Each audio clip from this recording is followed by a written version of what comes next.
Ya, Assalamualaikum warahmatullahi wabarakatuh. Selamat siang. Senang sekali saya Siti Sifani bisa menyapa dan membahas materi ini bersama Pak Bambang, materi yang sedang hangat akhir-akhir ini.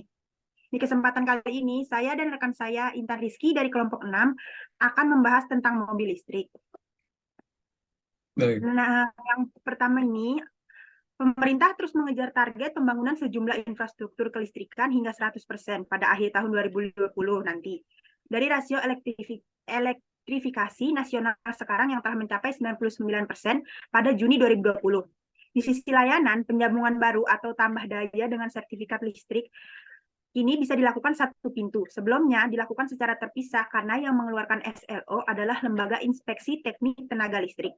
Manfaat elektrifikasi kelistrikan antara lain kesediaan pasokan listrik yang mudah, terjangkau, dan semakin andal. Menggerakkan Ya. akses pendidikan dan kesehatan, menggerakkan akses pelayanan dasar, serta listrik tak hanya tersedia di Jawa dan pusat kota, tetapi di seluruh Indonesia sampai ke pelosok desa. Oke. Selanjutnya, pemerintah Republik Indonesia resmi menerbitkan aturan terkait subsidi terhadap transportasi kendaraan listrik berbasis baterai. Kebijakan ini telah berlaku efektif sejak 20 Maret 2023. Hal ini diumumkan juga oleh Presiden Joko Widodo pada tahun 2021 untuk pengandaan listrik di Indonesia. Menteri Koordinator dan Investasi Luhut Binsar Panjaitan mengatakan bahwa bantuan subsidi ini nantinya diberikan hingga Desember. Subsidi ini dilakukan karena peralihan masyarakat ke kendaraan listrik berjalan lambat. Muldoko menyatakan pemerintah gencar mempromosikan subsidi kendaraan listrik dengan pertimbangan biaya impor BBM yang tinggi. Visi misi pemerintah menjadikan Indonesia zero emisi pada 2060 juga menjadi alasan subsidi kendaraan listrik. Subsidi sebesar 80 juta rupiah untuk mobil listrik dan 7 juta rupiah untuk motor listrik. Sebanyak 200.000 unit motor listrik telah diajukan hingga Desember 2023 dan 30.900 unit mobil untuk mobil listrik. Nah, yang menjadi pertanyaan dari kami ini, Pak, menurut janji Jokowi saat kampanye, terdapat pemanfaatan energi terbarukan. Dalam LKPP Pemerintah Pusat tahun 2021, terdapat rincian program penjamin penugasan percepatan pembangunan infrastruktur. Salah satunya berupa percepatan pembangunan infrastruktur ketenaga listrikan sebesar 142 miliar. Berdasarkan narasi dalam website resmi Kementerian ESDM mengatakan bahwa menurut fakta di lapangan, sebanyak 306 desa di Provinsi Kalimantan Utara belum menikmati aliran listrik rasio elektrifikasi kabupaten. Merupakan desa terlistriki paling rendah, yaitu 25,83%. Menurut Bapak, apakah ini relevan dengan yang tercantum di LKPP dan dapat dikatakan efisien dengan janji tersebut, apalagi ini terkait kesejahteraan masyarakat? Oke. Kita ada beberapa topik, ada beberapa hal yang kamu bahas tadi ya. Pertama soal infrastruktur listrik, gitu kan. Infrastruktur listrik itu maksudnya kan bahwa seluruh daerah di Indonesia dapat listrik kan.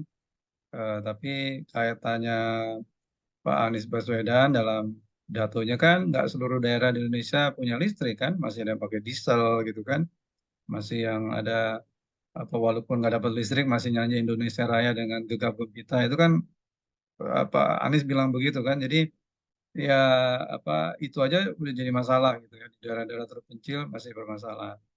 Itu satu ya. Jadi topik satu itu apakah itu berhasil? Kelihatannya belum berhasil gitu ya. Saya nggak punya data. Jadi kalau kalau mau ya harus direview gitu. Apakah daerah di Indonesia itu betul-betul menyala gitu. Karena data statistik beda dengan data di lapangan kadang gitu kan. Yaitu kalian lah ya, makanya sebetulnya mahasiswa itu, apalagi mahasiswa UNJ yang bisa dari beberapa daerah gitu kan, punya daerah-daerah yang terdepan, terbelakang apa segala macam itu. Coba ditanya di sana, udah ada listrik belum gitu kan?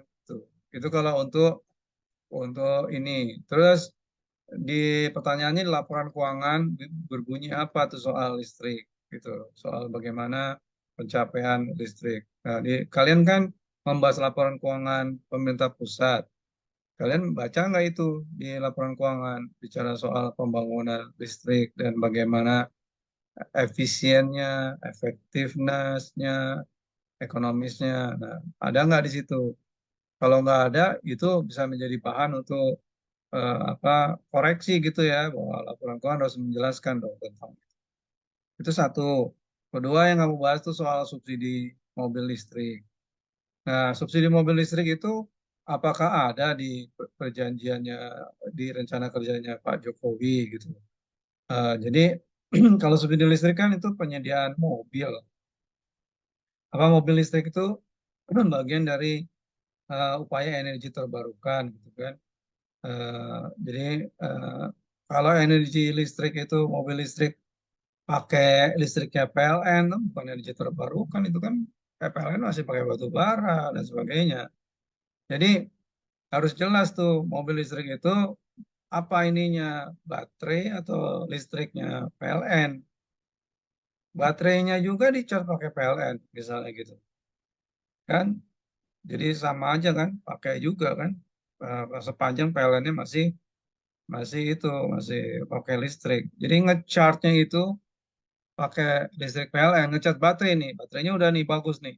Tapi di charge pakai PLN, PLN pakai batu bara kan, bukan terbarukan. Jadi makanya mobil listrik pun masih mengeluarkan emisi karbon karena dari chargingnya, charging baterai, gitu ya. Kecuali ada sistem nanti baterainya muter sendiri tuh, jadi nggak kayak kita pakai bensin tuh kan muter sendiri, nggak tahu apakah Tesla sekarang sudah begitu. Tapi yang perlu transparansi adalah tadi itu pakai mobil listrik itu pakai berapa emisinya dari itu dari PLN gitu ya.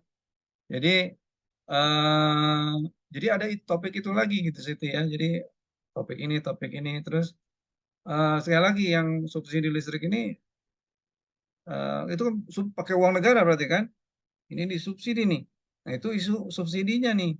Tadi soal mobil listriknya kan mobil listrik ternyata masih pakai listrik PLN gitu untuk chargernya. Itu berapa emisinya? Itu pertanyaan. Kemudian subsidi nih. Nah, ini baru soal keuangan kan. Subsidinya dikasih ke mobil listrik. Bukan masalah subsidinya sih sebetulnya. Siapa yang terima subsidi ini masalahnya gitu. Jadi masalahnya adalah katanya pengusahanya itu pejabat gitu. Jadi Pak Muldoko punya perusahaan listrik, Pak Luhut punya perusahaan mobil apa motor listrik. Pokoknya para pejabat lah bagi-bagi rezeki di situ. Nah, itu yang masalah secara secara manajemen keuangan publik itu sudah bisa dianggap konflik of interest. Konflik of interest itu sumbernya korupsi. Gitu. Konflik of interest ya. Jadi pejabat mengeluarkan polisi yang menguntungkan pejabat itu konflik of interest. Kalau korupsi kan ada definisinya kan kerugian negara, ada suap gitu kan ya. Tapi ini semua dimulai dari konflik of interest. Begitu, Siti. Dan itu harus diungkap gitu di laporan keuangan pemerintah pusat soal policy ini, subsidinya. Diungkap nggak nih? Jadi kalau saya tak, kamu ngangkat ini, kamu harus cari ya di laporan keuangan pemerintah pusat. Ngomong apa soal tadi infrastruktur listrik, itu pembiayaannya berapa ya untuk sampai daerah-daerah tuh. Terus efisien, efektif, dinilai nggak kehematannya.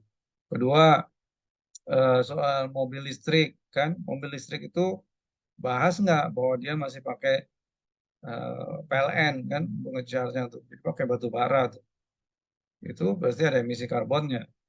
Ketiga masalah subsidi kan subsidi mesin listrik bahas nggak itu bahwa ada konflik of interest gitu dibahas nggak ya kalau misalnya nggak dibahas ya berarti ya ya pertama subsidinya dulu aja dibahas nggak kedua tahu nggak ada konflik of interest dalam pembagian subsidi begitu sih itu harus ditransparan dan accountable gitu kalau mau nggak korupsi ya kalau nggak dibuka ya korupsi lah Siti. Iya, baik Pak. Selanjutnya, pertanyaan selanjutnya akan ditanyakan oleh rekan saya, Intan Rizky. Baik Pak, untuk pertanyaan selanjutnya, ini terkait dengan mobil listrik ya Pak.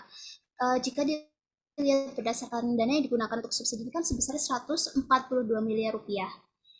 Dan dana sebesar itu jika digunakan untuk hal yang lebih bermanfaat mungkin akan lebih menguntungkan gitu loh. Terlebih juga dibandingkan dengan subsidi mobil listrik ini jika diterapkan.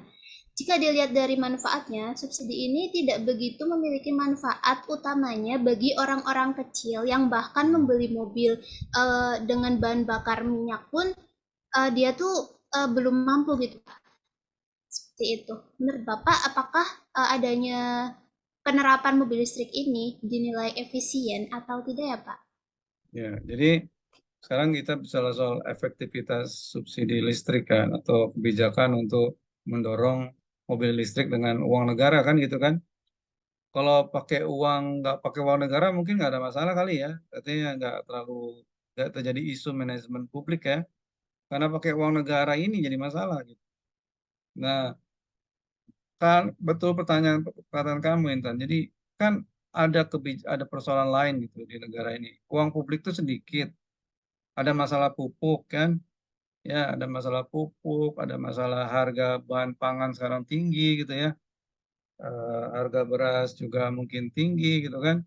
Banyak hal gitu kan yang bisa dibantu. Tadi yang tujuannya ke masyarakat kecil kan. Karena kalau mobil listrik itu kan bukan orang kecil yang beli, orang kaya pasti.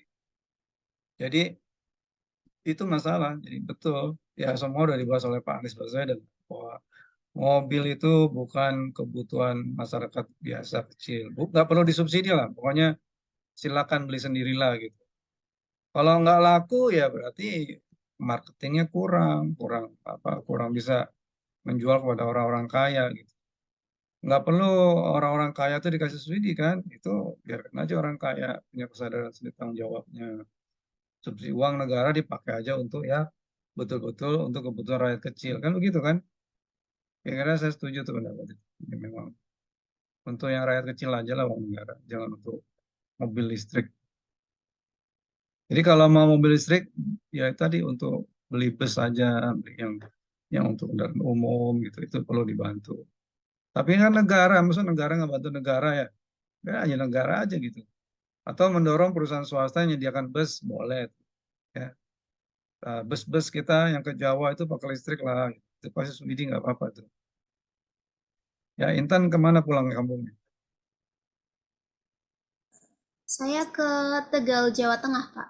Nah itu Jawa Tengah naik bus listrik, nah kan kontribusi kepada pengurangan emisi karbon, gitu ya, begitu, begitu Intan. Nah, selanjutnya ini kan Pak, kita ini kan memang wajib membersihkan kondisi udara Indonesia dari emisi gas karbon. Tapi apakah subsidi ini efektif, Pak? Mengingat kondisi Indonesia yang macet, ditambah subsidi ini apakah tidak makin macet?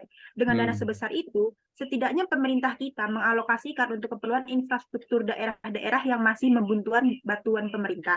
Karena Hmm. jika dilihat dalam laporan keuangan pemerintah pusat tahun 2021, dana yang dianggarkan untuk sarana dan prasarana terbilang masih kecil dibandingkan dengan subsidi untuk mobil listrik, yaitu sebesar 8 miliar untuk dana dan prasarana daerah. Nah, menurut Bapak, apakah Bapak sependapat dengan saya? Karena Pak Anies Baswedan juga mengatakan kalau mobil listrik ini bukannya untuk mengurangi polusi udara, tapi ini tuh malah memperburuk karena macet mobil listrik ini untuk kalangan ke atas dan kalangan ke bawah ya tetap tidak bisa membeli gitu, Pak. Iya, saya juga sepaham dengan kamu. Jadi eh, jadi kebijakan mobil listrik itu harusnya mobil listrik menggantikan mobil-mobil yang ada gitu kan. Harusnya begitu, bukan menambah ya, bukan bukan tambah.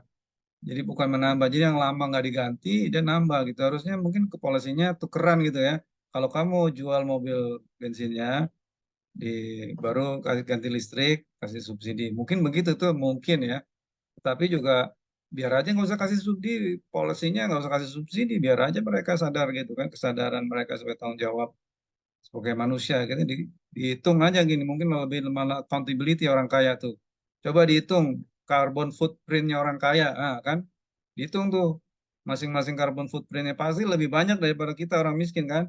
Kamu kan naik naik kendaraan umum, mereka naik kendaraan pribadi pasti lebih banyak tuh carbon footprintnya. Nah itu disuruh bayar kan, disuruh bayar pajak tuh. Nah itu baru tuh bisa bisa mengurangi buat kasih subsidi kan, kasih pajak mestinya ya nggak? Dipajakin mereka tuh supaya pajak karbon namanya, pajak tuh pajak karbon.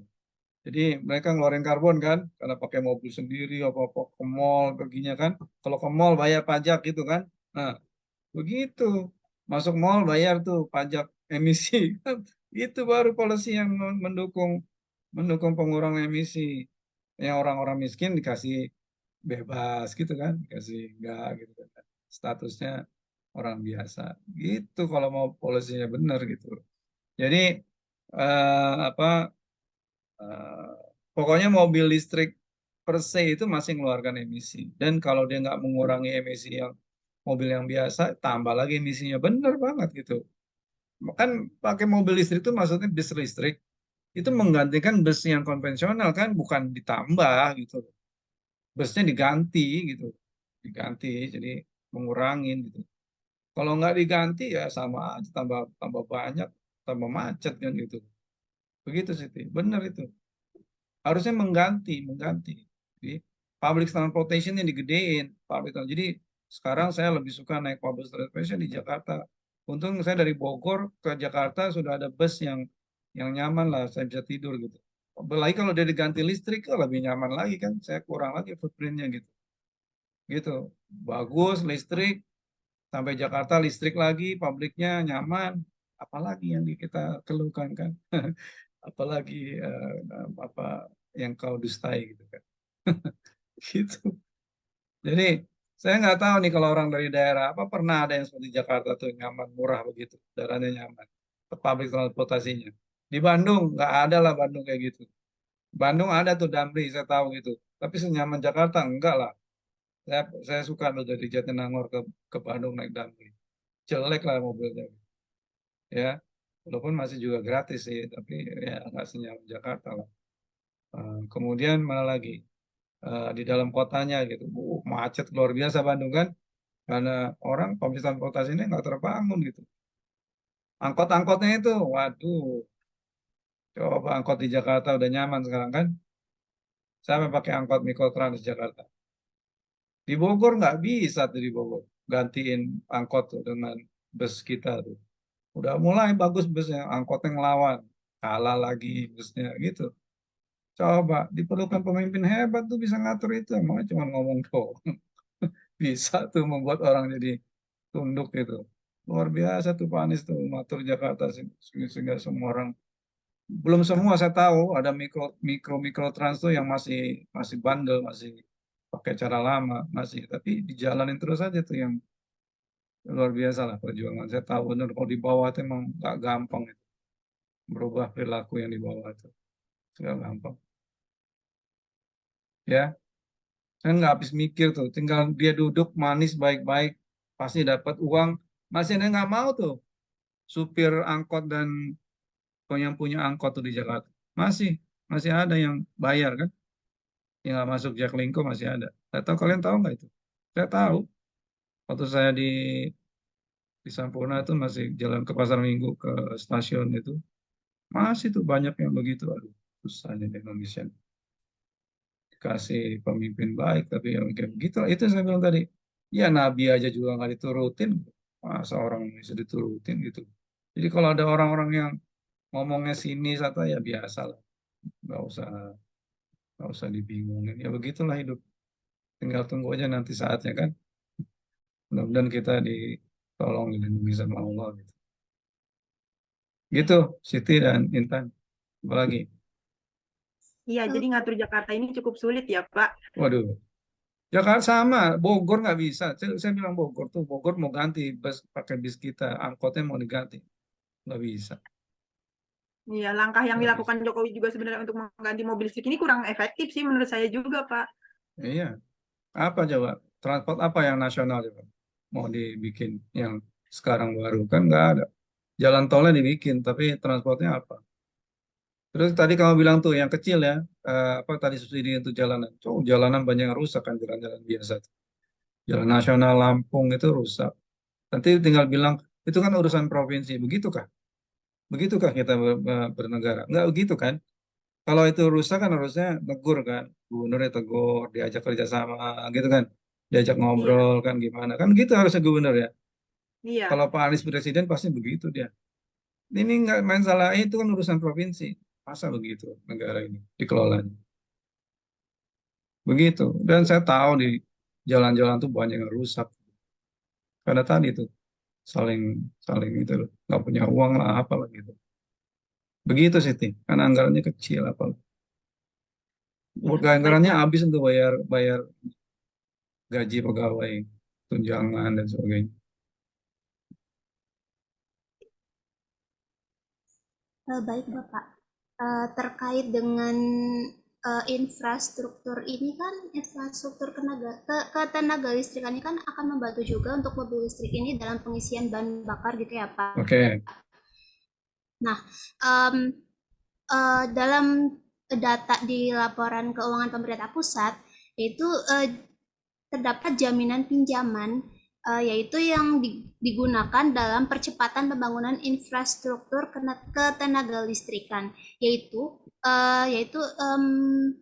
dalam anggaran APBN 2021 yaitu sebesar 715 miliar, dan pada periode sebelumnya yaitu 2020 yaitu sebesar 421 miliar. Sebenarnya program ini kan juga melenceng dari janji Jokowi bahwa yang di periode pertama itu untuk mengurangi hutang gitu Pak. Itu menurut Oke. Bapak gimana? Jadi dana jaminan ya. Betul Pak. Jadi kan juga untuk pembangunan infrastruktur yang mendukung mobil listrik ini pasti dibutuhkan dana yang besar gitu ya Pak. Menurut Bapak Ya. Iya, biasanya kan ngutang kita kan ya gitu. Jadi ngutang, biasanya kalau ngutang itu terus kemudian untuk nanti bayarnya yang ngasih utang minta jaminan gitu kan. Salah satunya dana jaminan. Ya itulah. Jadi bayar bunga, tapi dana jaminannya harus dialokasikan. Jadi kalau misalnya nggak bisa bayar, nanti tinggal ditarik dana jaminannya kan gitu oleh yang ngasih pinjaman. Ya gitulah. Kita tuh nggak punya uang, tapi sok gagah gitu kan, sok mau bikin ini, mau bikin itu, sehingga berutang gitu loh. Mau bikin kereta cepat nggak punya uang, seluruh BUMN, BUMN-nya sekarang rusak gitu loh. Jadi yang membahas kereta cepat tuh, saya lagi suruh tuh cari tuh lihat utang-utang di BUMN tuh. Berapa utangnya mereka, akibatnya apa dari utang itu. Pasti rugi karena bunganya pasti harus bayar kan, belum ada penghasilan gitu, pasti jadi rugi. Pasti jadi berantakan kondisi kinerjanya gitu. Nah, itu harus dicatat tuh sebagai prestasi juga gitu, prestasinya Pak Jokowi samping bangun kereta cepat juga prestasi merusak BUMN gitu. Harus dicatat juga, harus seimbang gitu. Jadi jangan cuman hanya kereta cepatnya yang berhasil dibangun tapi dampaknya nggak diperlihatkan. Jadi tadi efisiensi kan, eh, kosnya berapa, hasilnya apa. Oh, hasilnya baru kereta itu doang, nanti apakah menghasilkan pergerakan ekonomi? Walau alam bisawab itu kan. Karena Bandung itu terlalu dekat, udah terlalu banyak lah yang komentar lah. Kamu lihat aja di YouTube banyak komentar lah. Stasiunnya di Halim, stasiunnya di sini, mesti ke sana, mesti wah, apa ya? Ya kalau kesulitan-kesulitan itu menimbulkan kegiatan ekonomi baru sih memang. Jadi keluar uang, masyarakat jadi keluar uang hanya untuk transportasi, benar meningkatkan ekonomi. Tapi kan jadi orang nggak bisa beli yang lain gitu, hanya untuk transportasi aja gitu. Jadi tambah mahal gitu, nggak bisa untuk yang lain. Pasti meningkatkan penghasilan yang punya urusan transportasi kan. Tapi kita sebagai masyarakatnya kehilangan waktu, kehilangan uang gitu, begitu ya. Jadi ya sekali lagi memang ya janji tinggal janji gitu kan. Kenyataannya apa gitu. Janjinya nggak mau nambah utang kan. Hutangnya nambah nggak karu-karuan. Ada yang karena hutang itu bukan hanya hutang di APBN yang karena kamu laporan lihat laporannya, data laporan pemerintah pusat. Coba lihat laporan BUMN hutangnya. Itu juga hutang, hutang negara itu BUMN. Gitu. Ya, belum lagi lo utang-utang yang pada masyarakat tuh yang apa pakai beli ori-ori itu kan juga hutang pada masyarakat. Gitu ya. Ori yang beli siapa? Yang beli orang asing. Sama jadi kan beda instrumen aja. Dulu kita ngutang ke luar negeri langsung. Sekarang utangnya ke luar negeri tapi lewat obligasi pemerintah. Yang beli orang asing. Apa bedanya? Beda instrumen doang kan? Karena yang ori itu yang obligasi nggak dihitung sebagai utang luar negeri. Padahal yang beli luar negeri harusnya dihitung loh sama itu utang luar negeri. Mungkin pakai bisik-bisik Menteri Keuangan kan, tolong dong dibeli obligasi saya gitu. Itu bagian utang saya lah. Bisa kan? Menteri Keuangan siapa yang nggak dikenal di dunia kan? Bank Dunia apa? Tinggal dia ngomong sama siapa gitu. Tolong belum beli ori saya nih, kalau nggak saya kolaps nih ekonomi gitu kan. Apa susahnya? Itu kalau niatannya memang udah nggak baik kan, nggak transparan, nggak accountable. Apapun mau dibikin, dibiayai. Kenapa sih nggak bilang nggak bisa Pak? Pecat paling kan? Ya udahlah dipecat, kayak nggak punya kerjaan lain aja gitu. Kan orang pintar Bu Sri Mulyani itu. Ngapain harus mengorbankan integritas segala macam hanya untuk sesuatu yang akhirnya nanti dia dihisapnya kayak apa itu. Kita semua dihisap, ya kita juga belum tentu hisap kita gimana. Tapi yang pasti yang pejabat itu hisapnya lebih panjang lah. Ya gitu, sudah cukup ya. Kalau satu pertanyaan lagi masih bisa, Pak. Boleh kayak sekali terakhir. Nah, ini pertanyaan dari kelompok kami ini yang benar ini kan tantangan lain dari pemerintah yang ingin mengganti mobil listrik berbasis bahan bakar minyak ini ke listrik ini, IVO ini sempat menyatakan bahwa Indonesia ini akan beresiko kehilangan 178.000 pekerja di sektor otomotif pada masa mendatang.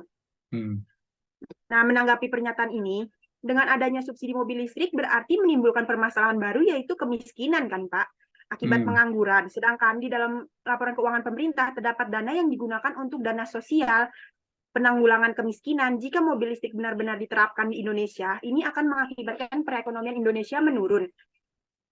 Janji Jokowi yang mengatakan bahwa akan menunjukkan perekonomian Indonesia naik menjadi 7% ini, sampai saat ini dia sudah menjabat 2 kali di Indonesia, hanya berada di angka 5%. Bagaimana menurut Bapak? Apa yang 5% tadi? Jadi Jokowi itu mengatakan kalau akan memajukan perekonomian Indonesia dari pertumbuhan ekonomi ya. 7%. Oke, ya. Iya.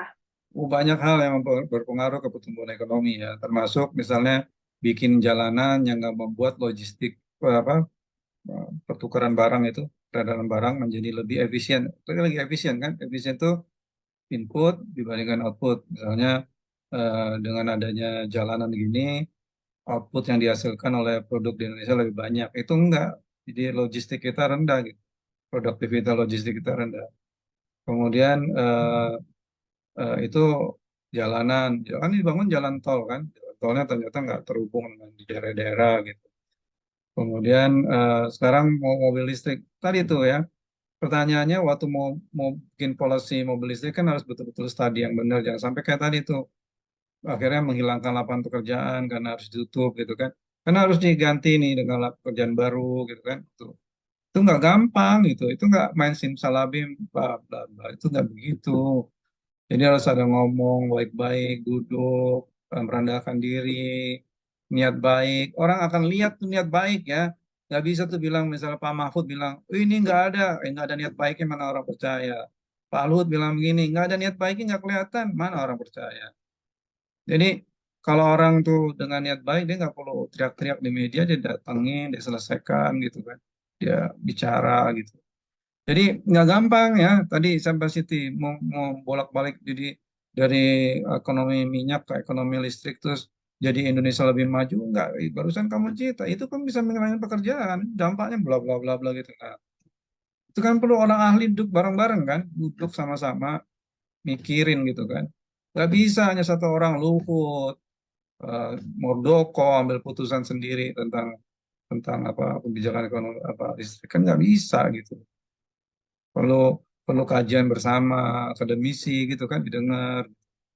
Jadi nggak gampang, nggak Siti nggak gampang. Kayak apa yang dicapai oleh Pak Anies di Jakarta itu luar biasa kalau orang tahu gimana sulitnya mengelola pemerintahan. Kamu nggak usah susah-susah, kamu ke daerah kamu masing-masing lihat transportasinya di masing-masing daerah. Lihat deh betapa sulitnya merubah itu transportasi menjadi modern. Sulit, sulit itu kalau transportasi yang lain-lain apalagi. Contoh sekarang nih, Pak Anies bikinkan perumahan bagus. Orang nggak mau tinggal karena disuruh bayar aja sedikit nggak mau coba.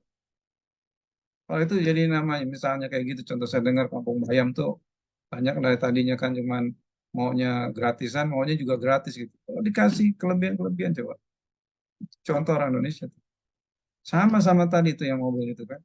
Jadi nggak gampang itu merubah, itu perlu pendekatan. Jadi kalau Pak Anies masih gubernur, dia akan ngomong tuh deketin orang itu kan. Akhirnya orang menerima gitu. Sayang gubernurnya udah bukan Pak Anies kan. Jadi nggak punya wewenang untuk ngobrol lagi dengan penduduk di sana gitu. Jadi komunikasi itu yang orang bilang bicara, pinter bicara. Iya memang perlu pinter bicara. Kalau nggak pinter bicara orang akan kesel sama kamu gitu loh. Akan nggak percaya sama kamu. Ya, jadi kalau kalian ini manajemen publik bukan persoalan tadi kan soal Papua misalnya. Emang bisa diselesaikan dengan teori begini-begini? Enggak, Papua perlu diajak bicara soal SDM yang bicara, SDM Papua juga bicara gitu. Jadi dari hati ke hati selesaiin begitu gitu loh. Nggak bisa cuman, oh periksa pengawasan begini, sistem begini. Itu mah gampang diakalin Indonesia yang kayak gitu. Ya, manusianya Indonesia ini perlu di apa perlu di encourage untuk lebih accountable, lebih transparan. Maksud manusia ya, manusianya yang perlu lebih transparan lah gitu. Kalau kalau nggak mau dia bisa apa kalau dia tahu ini salah dia mendingan keluar lah gitu, jangan di situ. Bisa nggak kayak begitu? Itu yang sulit. Oke, cukup ya. Jadi nggak mungkin dia bisa lebih dari 5% tuh karena ruwet gitu. Ruwet. Yang lain-lain terhubung dan Pak Jokowi bukan ahli komunikasi kan. Dia lah ahli jalan-jalan, bagi-bagi kaos ya. Terus sekarang pergi ke Jogja makan di lesehan gitu. Nah itu jago dia. Model dulu begitu dia. Belusukan kan, bagi kaos, jago. Suruh ngomong nggak jago, nggak bisa dia ngomong. Paling tanya nama ikan, nama-nama ikan ditanya tuh. Paling bisa begitu. Ya sudahlah, nasib kita lah. Ya punya presiden seperti itu ya. Pilihan rakyat Indonesia. Ikut aja. Bukan presiden saya sih, tapi ya kita ikut aja. Oke, sudah Baik, ya. Pak. Ya, mungkin yang dapat kami simpulkan adalah bahwa pengadaan mobil listrik ini dan kelengkapannya dalam pengadaan eh, infrastruktur ketenaga listrikan itu memiliki banyak dampak yang dapat dirasakan ya. Contohnya seperti pada sektor lingkungan, kemudian pada pengadaan subsidi yang terkait dengan hutang, kemudian bahkan tidak ada dampak yang dapat dirasakan oleh para masyarakat kecil, bahkan juga adanya kemungkinan tingkat pengangguran yang semakin tinggi ya Pak, khususnya pada orang-orang kecil yang terdampak seperti itu. Baiknya Hmm. mungkin kebijakan ini perlu untuk dikaji lagi untuk menentukan langkah ke depan Indonesia agar semakin maju. Ya, Seperti itu. betul. Bagus. Ya, jadi perlu studi yang lebih baik lagi, melibatkan para pihak yang tadi itu yang bisa ngitung kan dampaknya apa kalau sampai harus tutup pabrik-pabrik yang bukan listrik gitu kan. Gitu ya. Iya Bapak, betul sekali. Oke. Terima kasih Bapak atas diskusi bersama dengan kelompok 6 hari ini. Sangat bermanfaat sekali materi yang kita bahas. Kemudian apabila terdapat kekurangan, baik dari materi maupun dari segi penjelasan, kami mohon maaf sebesar-besarnya. Baik, Sama-sama, sama-sama. terima Ya, kasih terima banyak kasih. Bapak. Oke, Assalamualaikum. Waalaikumsalam warahmatullahi wabarakatuh Pak.